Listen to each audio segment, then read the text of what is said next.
Well, it's choice. The more choices you can make, the freer you are. The fewer choices you can make, the less free you are. And in the way that society is structured today, what dictates choice more than anything than money? Who has it and who doesn't? So I hear people talk about how the billionaires and the billionaire corporations, etc., are all about money.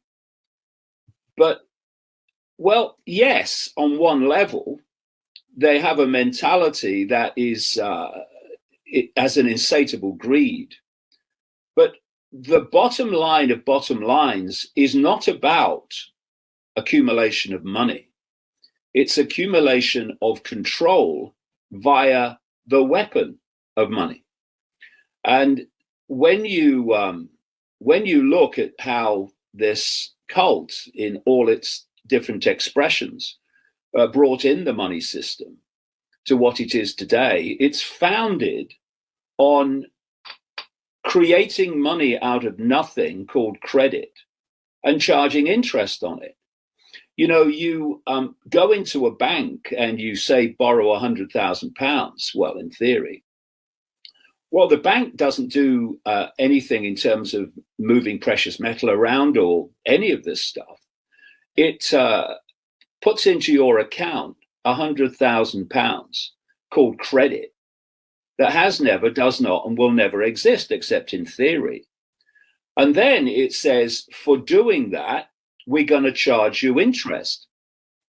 And if you don't pay back the principal and the interest on credit, then we are going to take your wealth that does exist, your house, your business, your land, whatever.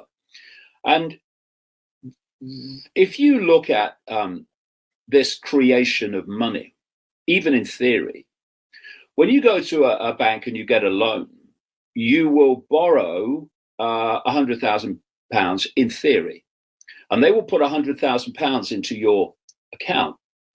But you're not paying back £100,000. You're paying back £100,000 plus interest. The interest is never created, only the principal, even in this theoretical way. And thus, by design, not accident, there is never at any point enough units of exchange, money, in whatever form it takes, in circulation to pay back all the principal on the debt outstanding and all the interest on the debt outstanding. So absolutely included in the way it's structured is that people are going to lose their homes, they're going to lose their businesses because there's not enough money in circulation to pay back all the debt and all the interest on the debt. Now, when you have an expansion of the money supply and you have what we call a boom, what that means is, of course, that there's lots of money, theoretical, etc., in circulation. So there's more to spend on things. So companies need to make more things and provide more services because of the demand.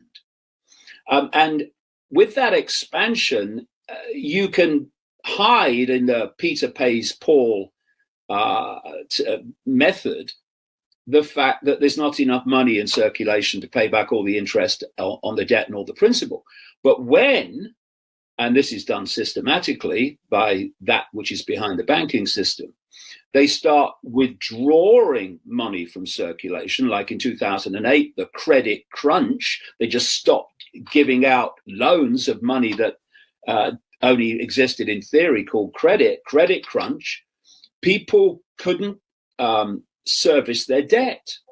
They couldn't pay back their bills.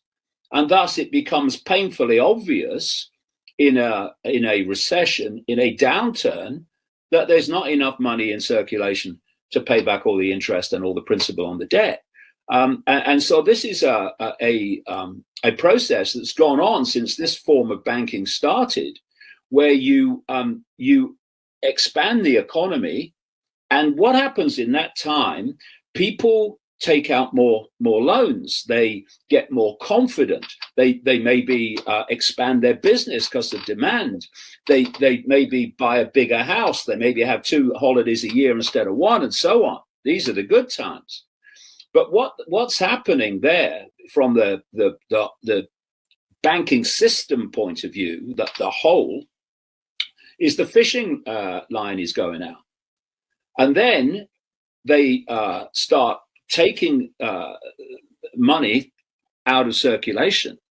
So there's not enough, as there was before, to buy the things that generated the boom, that generated the need to loan more money to meet the demand of the boom. And the fishing line then goes back in. And what's happening is in this process all the way through is that there has been a constant exchange through this boom bust cycle of real wealth in exchange for fresh air money called credit. And